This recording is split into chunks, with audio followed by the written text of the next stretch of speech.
In this example, we're going to show you how to use the, the configuration to store commonly used values.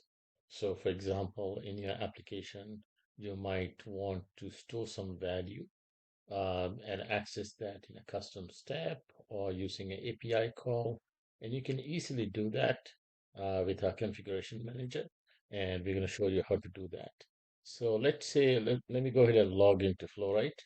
And what I'm going to do is I'm going to go to status and I'm going to go into settings.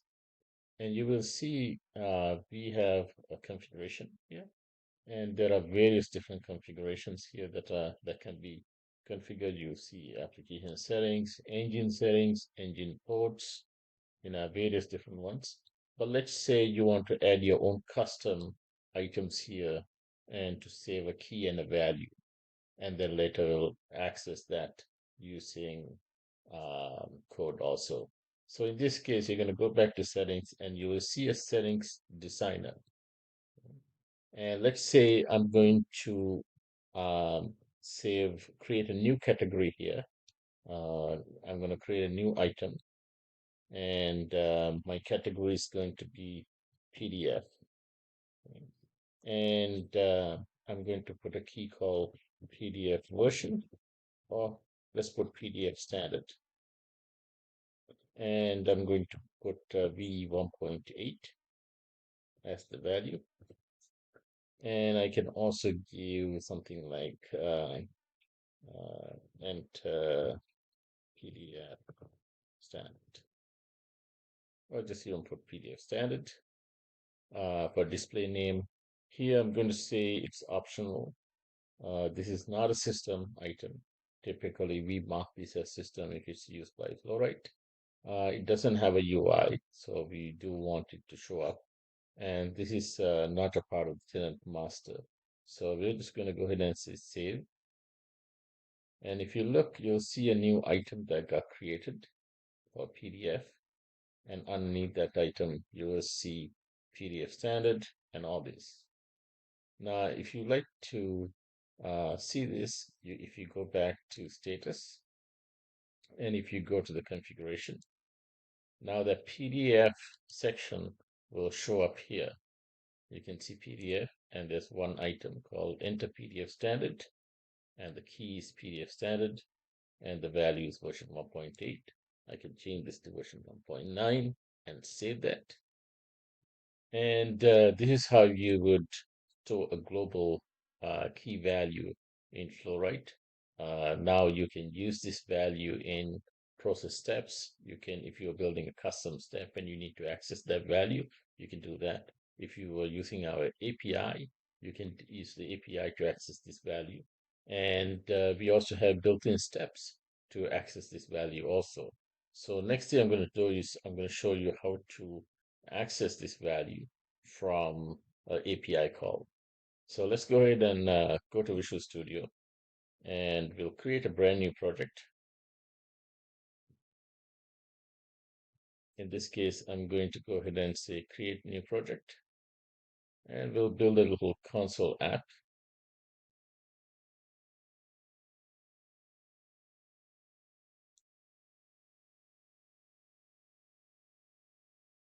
So I'm going to say get a WPDF value, PDF, let's say standard. Uh, and I'm going to click next, and we'll use .NET 8. Our latest version of FlowWright runs on .NET 8. And I'm going to go ahead and say create. And that is going to give me uh, the little program file with my console. I like to use the older format better. So here I'm going to go ahead and use this one so that everybody can understand very easily. In order to access FlowWright, we're going to use the API, and the easiest way to include the API in your project is using NuGet. So I'm going to go ahead and say I want to install a NuGet package. If you're familiar with command line, package manager. You can also do a command line. I'm going to go ahead and say FlowWright, and this will come up with just let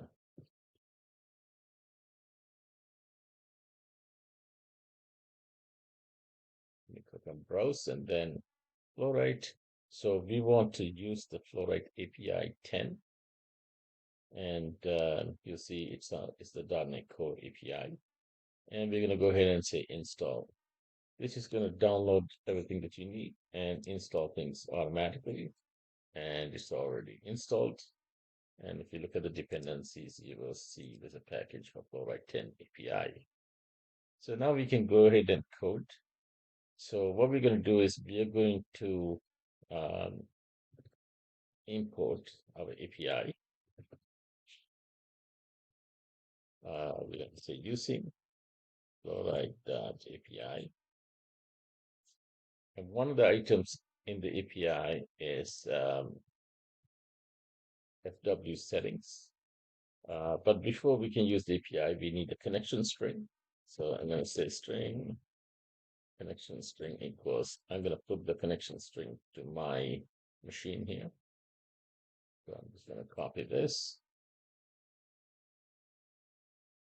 And this is a standard SQL client connection string. So I'm going to say string PDF standard value equals, I'm going to use FW configuration settings. And you can see it automatically wrote the code for me because I use Microsoft's GitHub Copilot.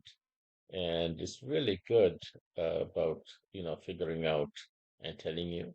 So I want to do this, and I'm going to say get value.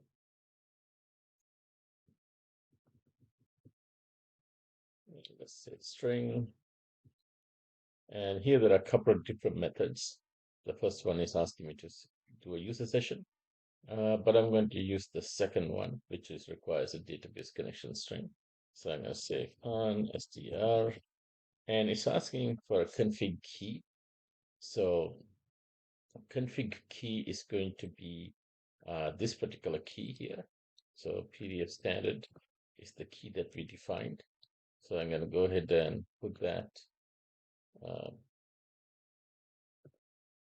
And we can also provide a default value in case there was no value. I'm just going to put a blank for the default value. And if you like to use caching, you can also use caching so that this value is stored in the database. And every time you call this function, instead of going to the database, you can tell, hey, cache it for 10 seconds or 60 seconds. That way, if something asks for this value, it will give it from the cache instead of going to the database. That would, hugely reduces the amount of database calls made and also reduces the time taken. So I'm going to just pass a blank for the default value and close that and see what it produces. So you can see it came and got me 1.9, which is the value of that key. Let's go to our UI and let's go and change this value. So let me put it back to 1.8 here and go ahead and save that. And we're going to go here and run it again. And you will see now it has the value 1.8. So this is a way for you to store any global data key values. Sometimes, you might need application password that you might want to store, and you can store that as a key value. You might want to encrypt that kind of information and store it. So there are many uses for this. It's basically a common place or a global place for you to store and access information. And you can do that with pretty much one line of code in our API. Thanks for watching.